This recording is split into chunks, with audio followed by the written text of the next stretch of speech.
Bueno, continúo en este vídeo con los generadores de corriente alterna, en este caso los de corriente alterna trifásica. Vamos a ver algunos aspectos concretos de la configuración estrella y la configuración triángulo. Bien, como ya vimos anteriormente, dentro de la corriente alterna trifásica tenemos los voltajes simples, en este caso aquí representados por estos símbolos que realmente lo que son los bobinados que tenemos dentro de un generador trifásico, el bobinado correspondiente al voltaje A, el bobinado correspondiente al voltaje B y el bobinado correspondiente al voltaje C, las tres fases. Y la relación entre ellas ya sabemos que es un desfase de 120 grados entre la VA, entre la VB, y un desfase de 120 grados entre la VC y la VB, un desfase de 120 grados entre la VC y la VA. Bien, en este caso tenemos lo que llamamos voltajes de fase, dado que este generador está configurado en estrella, tiene su neutro y por lo tanto podemos medir voltajes de fase, que sería el VA, VB y VC. Esos voltajes siempre con respecto al neutro. También tenemos los voltajes de línea, voltajes compuestos, el VA entre A y B, entre BC, entre C y A, entre A y C, etcétera, etcétera, lo que vimos anteriormente. Y vamos a ver lo que sucede con las corrientes. Lo que tenemos aquí es la línea. Entonces esta intensidad A es la intensidad de la línea A. Pero si nos fijamos, a su vez esa intensidad es la que va a recorrer todo el bobinado de la fase A. Por lo tanto, podemos decir que la corriente en la línea de la fase A es la misma que la corriente de la fase A. Por lo tanto, en esta configuración podemos afirmar que la corriente de línea y de fase es la misma. Lo mismo pasa con la fase B.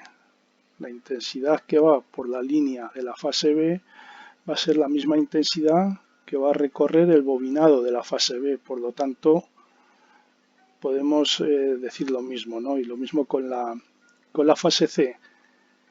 Podemos afirmar, por lo tanto, que la intensidad en una configuración estrella es la misma para la línea y para la fase.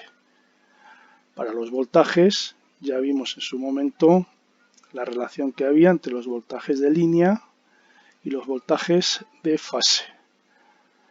Recordar que el voltaje de fase es entre cualquiera de las fases y el neutro, y la de línea es entre las fases.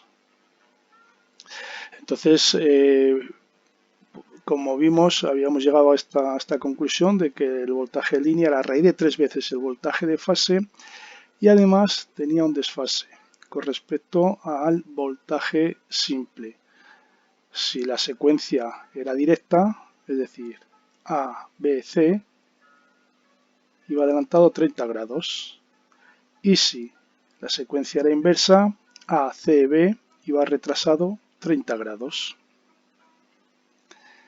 Bien, en este tema simplemente se va a hablar de lo que se llama sistemas trifásicos que se llaman equilibrados. Sistemas trifásicos equilibrados quiere decir que el voltaje que se va a inducir en A, el voltaje que se va a inducir en B, el voltaje que se va a inducir en C son exactamente iguales en magnitud. Lo único que es diferente es que entre ellos hay un desfase de 120 grados. Eso quiere decir que, por ejemplo, las intensidades que va a haber en la línea A, en la línea B y en la línea C van a tener también exactamente la misma magnitud, pero van a tener un desfase también de 120 grados. Cuando se habla de un sistema equilibrado total, estamos hablando de que no solamente los voltajes que se inducen, sino que las impedancias que tiene, por ejemplo, los generadores, en cualquiera de las líneas, en cualquiera de las tres líneas, también son idénticas las impedancias. que si tenemos una carga, la impedancia en la carga son exactamente iguales en las tres ramas de esa carga. Y además que la impedancia de la línea que une el generador y esa carga, la impedancia que tiene esa línea también es exactamente igual en cada una de las líneas. Entonces estamos hablando de sistemas equilibrados. En este tema solamente se va a hablar siempre de sistemas equilibrados. Bien, tenemos un voltaje A instantáneo que, como sabemos, puede venir definido por esta expresión senoidal. El voltaje B, si tenemos una secuencia de fases directa, será exactamente igual que el voltaje A, pero retrasado 120 grados. Eso es lo que representamos aquí. Vemos que los voltajes máximos son iguales y lo único que vemos es, comparado con el voltaje A, el voltaje B retrasado 120 grados. Y el voltaje C, vemos que es exactamente igual que los anteriores en cuanto a su valor máximo, pero el desfase comparado con el voltaje A es de 240 grados. Bien, si hacemos la composición para los voltajes compuestos, VAB, podemos operar trabajando con las fórmulas trigonométricas. Llegaremos a la conclusión que ya conocíamos de antemano, que el voltaje VAB, es decir, el voltaje A menos el voltaje B, que sería el voltaje compuesto, va a ser raíz de 3 veces más grande que el voltaje simple y que con respecto al voltaje simple va a ir adelantado 30 grados. En este caso va adelantado 30 grados porque la secuencia es directa. A, B, 120 grados después, C, 240 grados después. Bien, podemos realizar el cálculo para cada uno de los voltajes compuestos de la misma manera que hemos hecho aquí. Pero si tenemos en cuenta que siempre vamos a tratar de sistemas equilibrados, si yo realizo el cálculo, por ejemplo, para lo que sucede entre la fase A y B, VAB, lo que va a suceder entre B y C va a ser exactamente igual en cuanto a su valor, a su magnitud, pero con un desfase con respecto al anterior de 120 grados en retraso, que es lo que tenemos aquí. Vemos que este voltaje BC es exactamente igual que el voltaje en AB, pero con un desfase en retraso de 120 grados. Y lo mismo ocurriría con el voltaje CA. Podría realizar todos los cálculos tirando de trigonometría, pero sabiendo que solamente vamos a utilizar sistemas equilibrados, puedo hacer lo mismo. Es decir, el voltaje CA va a ser exactamente igual que el voltaje AB en cuanto a magnitud, pero retrasado 240 grados con respecto a aquel.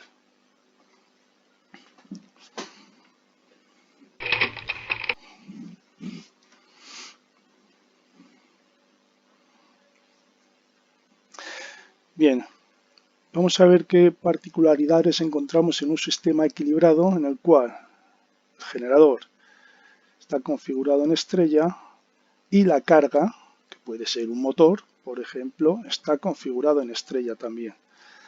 Bueno, siempre en un sistema trifásico se van a cumplir, independientemente de que sea estrella o triángulo, que la suma de los tres voltajes, EA más EB más EC, va a ser igual a 0. Eso simplemente trazamos el diagrama vectorial con los tres vectores, hacemos la suma y veremos que efectivamente me va a dar igual a 0.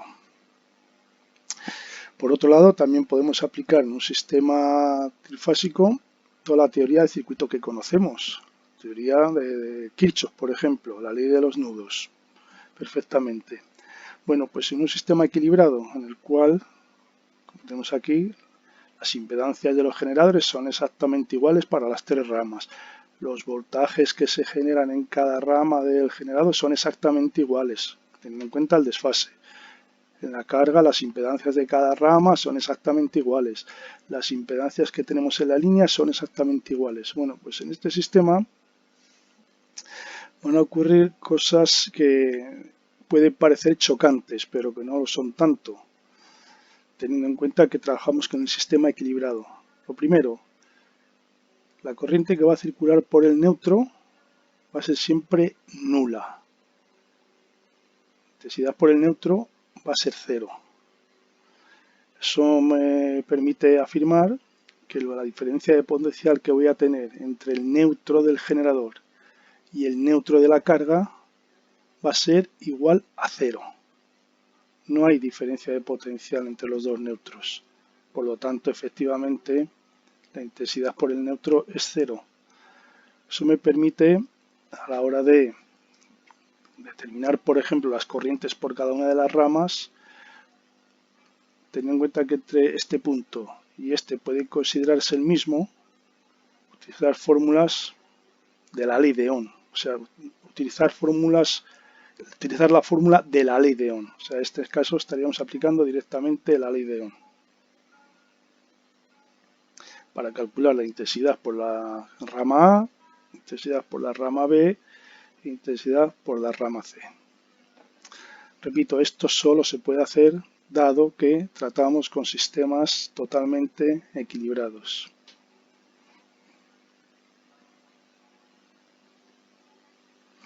Bien, hay que tener en cuenta también un detalle. Esto que tenemos aquí son números complejos. Es decir, aunque no se indiquen en todas las presentaciones y siempre que estemos trabajando en corriente alterna, recordad que siempre vamos a utilizar números complejos, vectores.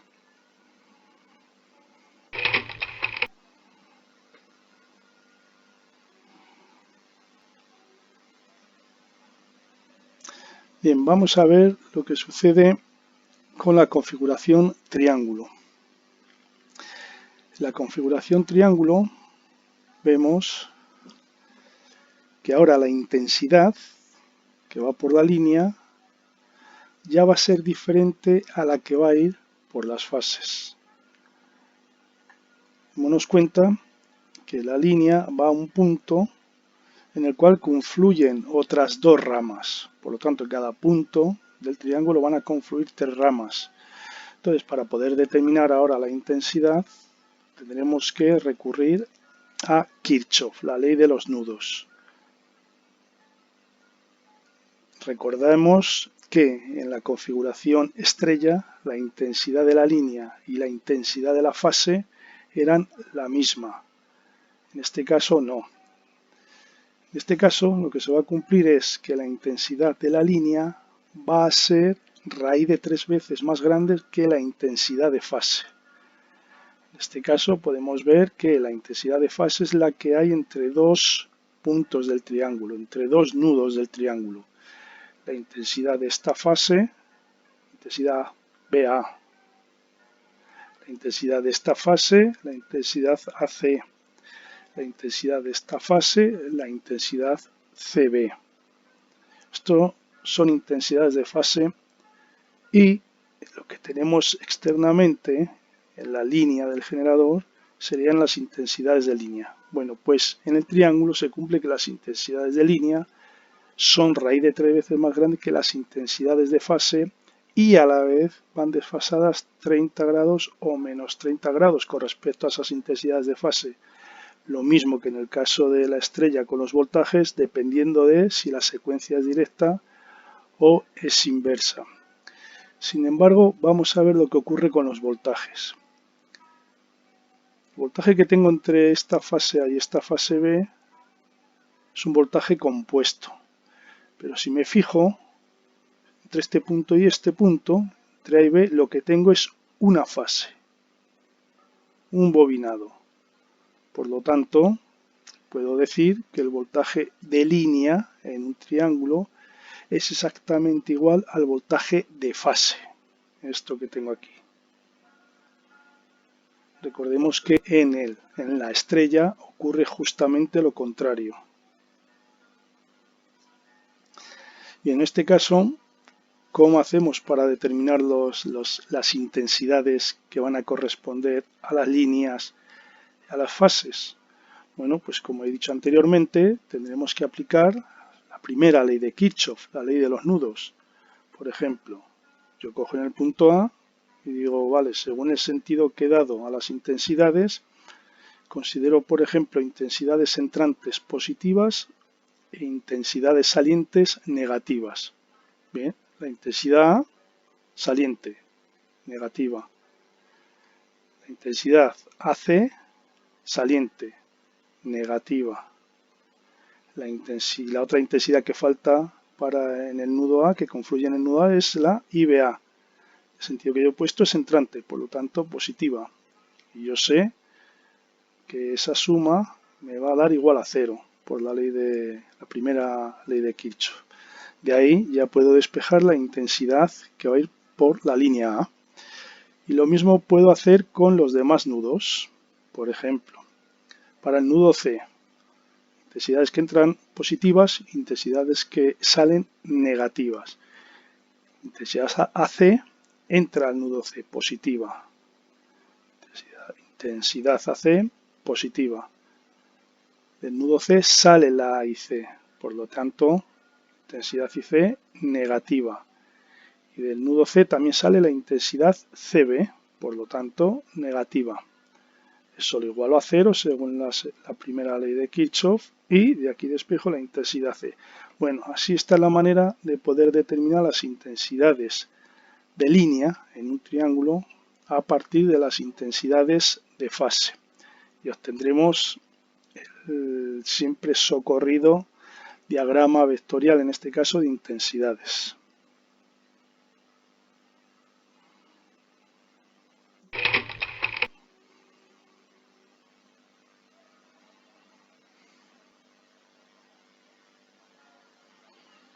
Bien, lo mismo que hacíamos con la estrella y los voltajes, hacemos ahora también con el triángulo y las corrientes. Ahora una corriente que tomaremos como referencia, por ejemplo la I de BA, y las consecuentes, las siguientes corrientes, pues serán exactamente igual en magnitud que la que hemos tomado como referencia, pero desfasado los 120 grados de rigor.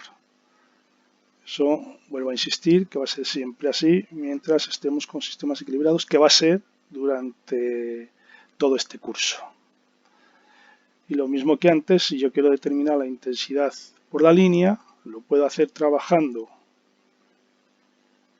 también aplicando las fórmulas de trigonometría. En el momento que conozco, por ejemplo, una intensidad, ya sé que las otras dos intensidades, comparado con la intensidad que he calculado, pues van a guardar la misma referencia, es decir, van a tener exactamente los mismos valores instantáneos, la misma magnitud, pero con el desfase de los 120 grados o 240 grados.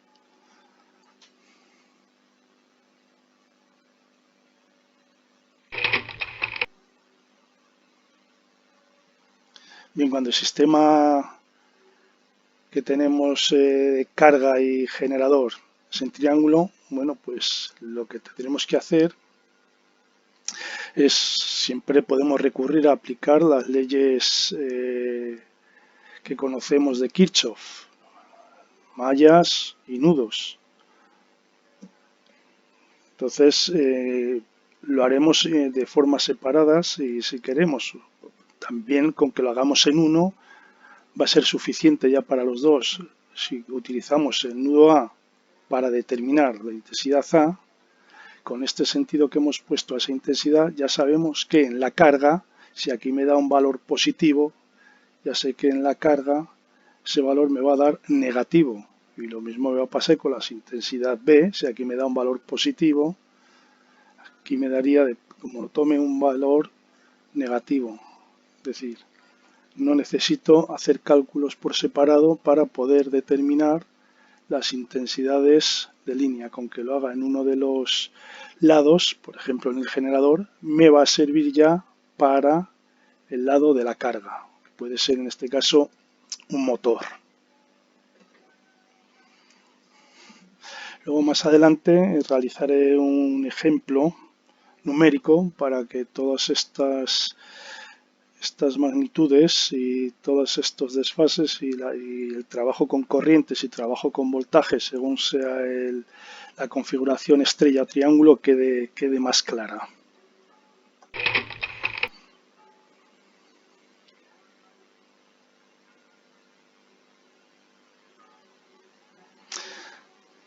Vamos a ver cómo se trabaja con las potencias en un sistema trifásico. Ya sabemos que en un sistema trifásico tenemos tres fases, por lo tanto, sabemos que la potencia activa en un sistema monofásico, que lo que hemos visto hasta ahora era el voltaje por la intensidad por el coseno de phi. Recordemos que phi es el desfase que tenemos entre el voltaje y la corriente en un elemento concreto o en un circuito concreto. Entonces, si aquí tenemos tres fases, pues lógicamente la potencia activa será 3 veces el voltaje de una fase por la intensidad de una fase por el coseno de phi en esa fase. Eso también lo podemos poner de esta otra manera. Podemos ponerlo como raíz de 3 por el voltaje de línea, la intensidad de línea y lógicamente el coseno de phi. Entonces, si queremos trabajar con valores de fase, multiplicamos por 3. Si queremos trabajar con valores de línea, multiplicamos por raíz de 3. Bueno, como siempre, la unidad para medir la potencia activa en vatios. Bueno, pues para las potencias reactivas, recordemos que vamos a tener dos tipos de potencias reactivas. Potencia reactiva inductiva, donde tiene más influencia elementos inductivos, o podemos tener potencia reactiva capacitiva, donde van a tener más influencia elementos capacitivos. Recordemos el efecto que realizan los elementos inductivos, retrasan la corriente respecto al voltaje, y los elementos capacitivos adelantan la corriente respecto al voltaje. Bueno, pues en este caso, si trabajamos con valores de fase, lo mismo, habrá que multiplicar por 3. En este caso, recordemos que para las potencias reactivas estamos hablando del seno de phi.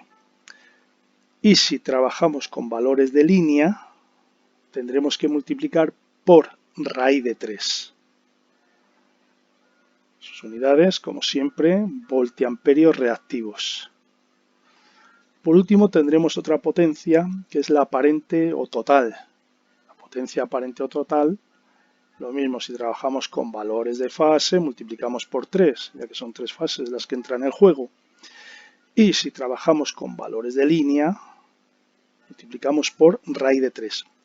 Ojo, estas fórmulas son independientes de si estamos trabajando con una configuración estrella o con una configuración triángulo. Son válidas independientemente de la configuración con la que trabajemos.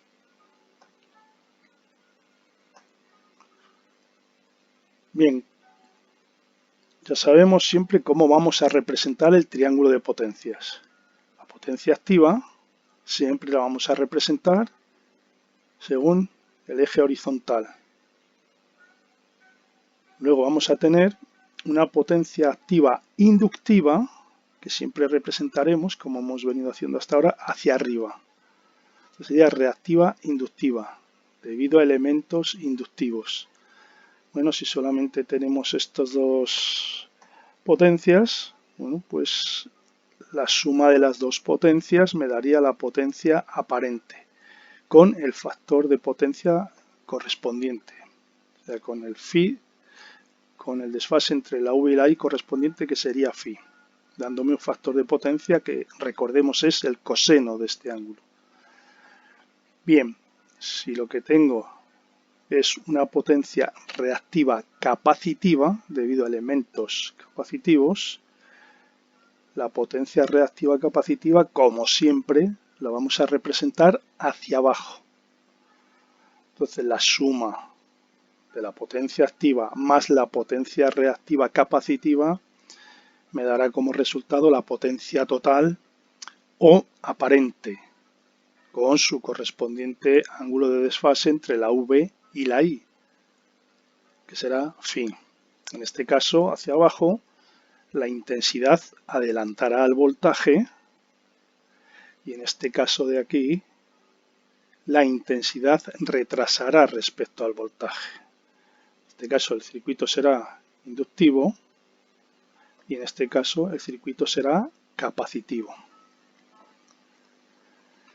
Bien, vamos a ver qué sucede cuando tenemos en un sistema, por ejemplo, varias cargas, varios motores. Vamos a suponer que tenemos dos motores. Un motor que tendrá una potencia activa determinada, una potencia reactiva determinada y una potencia aparente determinada. Otro motor que tendrá lo mismo, su potencia activa determinada, su potencia reactiva determinada y su potencia aparente determinada, la que sea. Bueno, pues yo siempre podré sumar de forma lineal las potencias activas de los dos motores.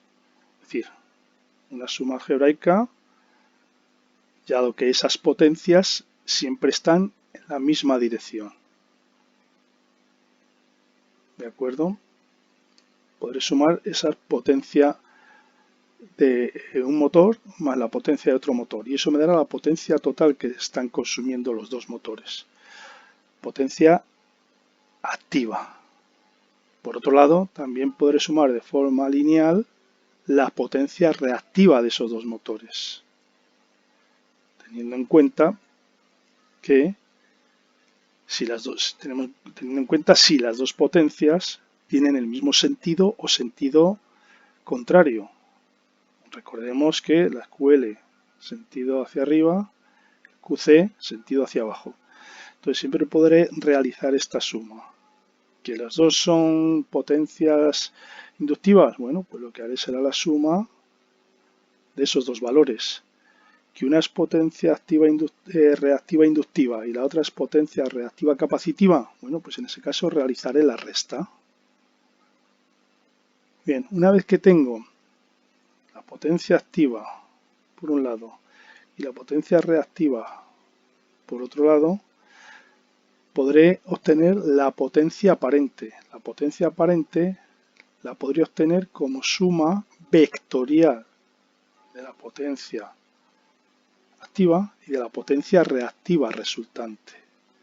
Es decir, cualquiera de estos dos es lo mismo. La potencia activa la tomaría en un complejo como la parte real y la potencia reactiva resultante la tomaría como parte imaginaria. Por lo tanto, ese complejo me daría la potencia aparente.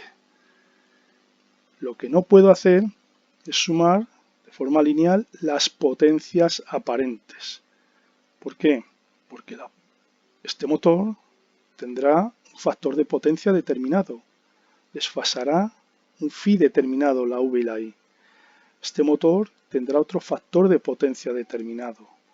Desfasará la V y la I un ángulo determinado. Entonces, démonos cuenta que estas potencias aparentes tienen direcciones diferentes. Por lo tanto, yo no puedo sumarlo como si estuvieran en una única dirección, como ocurre con las potencias activas y como ocurre con las potencias reactivas.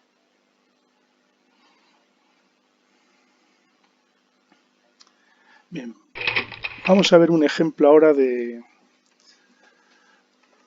un generador particular. El generador que se utiliza en las aeronaves tradicionales. La forma de generar la corriente fundamental en las aeronaves, corriente fundamental alterna a las aeronaves tradicionales. Es decir, la corriente fundamental va a ser corriente trifásica de valor 115-200. Luego más adelante explicaré a qué se debe estos dos valores que se dan de 115-200 y 400 Hz, que es la frecuencia con la que trabajan las aeronaves tradicionales. Bien, el generador y es este que tenéis aquí. El generador está inmerso en una estructura que se llama IDG, Integrated Drive Generator. Dentro de esa Integrated Drive Generator, aparte del generador que se va a encargar de generar energía eléctrica, tenemos otro componente que es la CSD, la Constant Speed Drive. Este elemento mecánico-eléctrico se va a encargar de, a partir de unas revoluciones de entrada variables, dar como salida unas revoluciones más o menos fijas, que son con las que se va a mover el rotor del generador. Aquí el generador está representado por esta parte de aquí que sería stator, todo esto sería stator, y esta parte aquí central que sería el rotor del generador.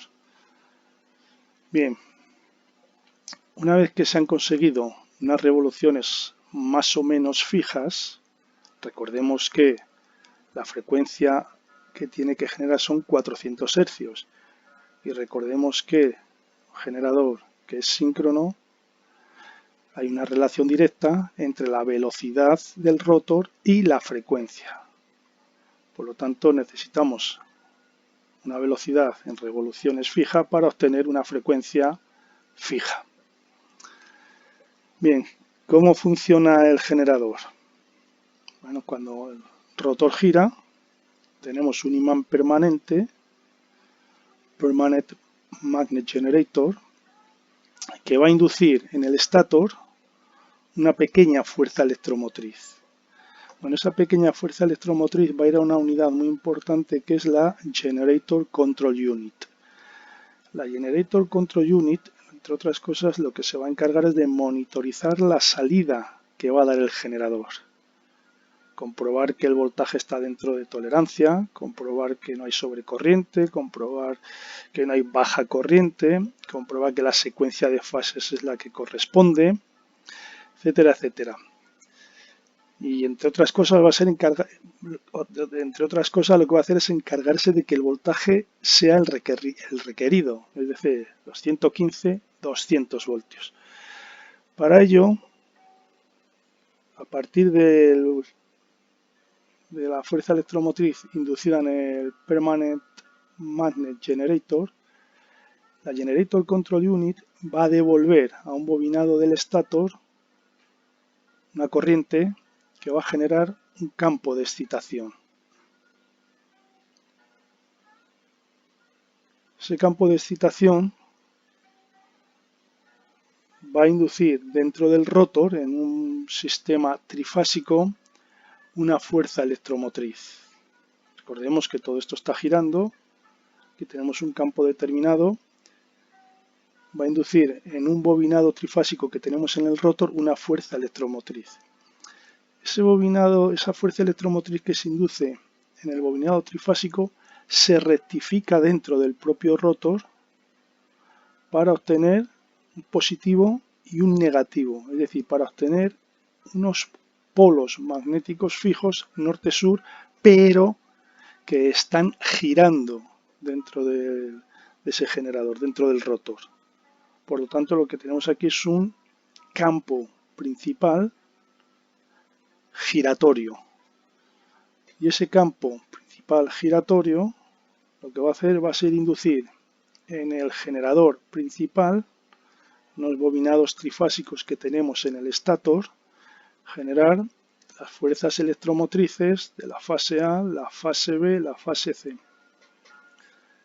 Entonces, si por ejemplo se sale de tolerancia y tiende a subir el voltaje, inmediatamente la Generator Control Unit lo que va a hacer es dar menos campo en el stator, en esta parte del generador de excitación, para que se induzca menos fuerza electromotriz en el bobinado trifásico del rotor. Eso hace que el campo principal se reduzca y eso hace que la fuerza electromotriz en el inducido del stator también se reduzca. Y lo mismo en sentido contrario actuaría si el voltaje tiende a subir o a bajar. No recuerdo ahora de donde había partido.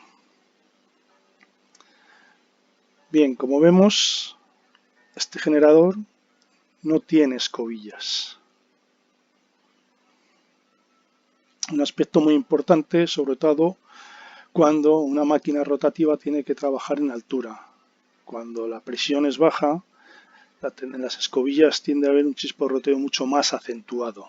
Entonces hay que evitar a toda costa utilizar escobillas, sobre todo porque donde está la IDG precisamente es en un entorno bastante inflamable.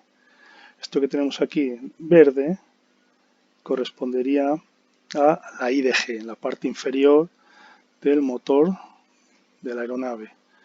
Bueno, aquí tenemos una foto de una IDG y una Generator Control Unit.